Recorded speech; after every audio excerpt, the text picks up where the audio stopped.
આમ દારૂ જે છે તે મળે છે સૌ કોઈને ખબર છે અને આ બુટલેગરો પર પોલીસ અધિકારીઓના અને કર્મચારીઓના જ હાથ હોય છે અને સ્થિતિ એવી છે કે તેના જ કારણે બુટલેગરોને કાયદો વ્યવસ્થાની સ્થિતિ તો ઠીક પરંતુ પોલીસ અધિકારીઓનો પણ ડર નથી રહેતો।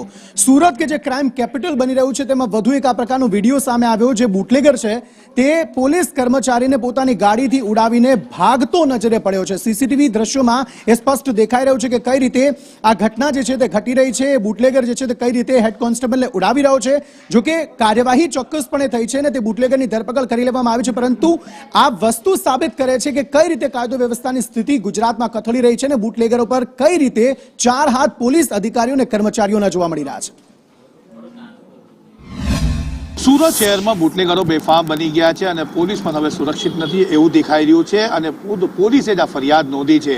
અઠવાલાઈન પોલીસ સ્ટેશન હદ વિસ્તારની અંદર પોલીસ કર્મચારીને ઉડાવી તો દેવામાં આવ્યો છે પરંતુ એને બોનેટ પર બેસાડીને આગળ સુધી લઈ જવામાં આવ્યો હતો। વાત ગત શુક્રવારની રાત્રિની છે જ્યારે હેડ કોન્સ્ટેબલ કારાભાઈ જાદવભાઈ પોતાની મોટરસાઇકલ અને પીસીઆર વાહન સાથે વાહન ચેકિંગમાં હતા ત્યારે આ ગાડીને અટકાવવાનો પ્રયાસ કરવામાં આવ્યો હતો GJ 15 CD 1012 પરંતુ આ કારાભાઈ તેને રોકવાનો ઇશારો કરતા કાર ચાલકે હેડ કોન્સ્ટેબલ કારાભાઈને એકદમ નજીક લાવી જોરથી ભગાવી ટક્કર મારતા કારાભાઈ ઉછળીને કારના બોનેટ પર ઉપર આવી ગયા હતા જેના નિશાન પણ તમને દેખાઈ રહ્યા છે કે આ કારાભાઈ અહીંયા કસે લટકાઈ ગયા હશે અથવા તો એ અહીંયાથી ઘસડાયા હતા ત્યારબાદ એ ઉછળીને નીચે પડ્યા હતા। મહત્વની વાત છે કે કાર ચાલક કાર ભગાવતા પીસીઆર 34 તેને પીછો કર્યો હતો।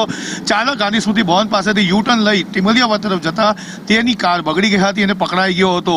વોન્ટેડ બુટલેગર ચિત્રાત ઉર્ફે ચિત્રરાજ ઉર્ફે ચિંટુ ભરતભાઈ રાંદેરીની ધરપકડ કરવામાં આવી છે અને હાલ એને લાજપુર જેલ કસ્ટડી મોકલી આપવામાં આવ્યો છે કારણ કે ફરીથી એને પોલીસ કસ્ટડી રિમાન્ડ માટે લાવવામાં આવશે તેવી વાત હાલ અધિકારીઓ જણાવી રહ્યા છે। પરંતુ આ સમગ્ર ઘટના પરથી એક વાત ફલિત થઈ છે કે બુટલેગરો બેફામ બની ગયા છે, પોલીસને કારથી ઉડાવવામાં અટકતા નથી।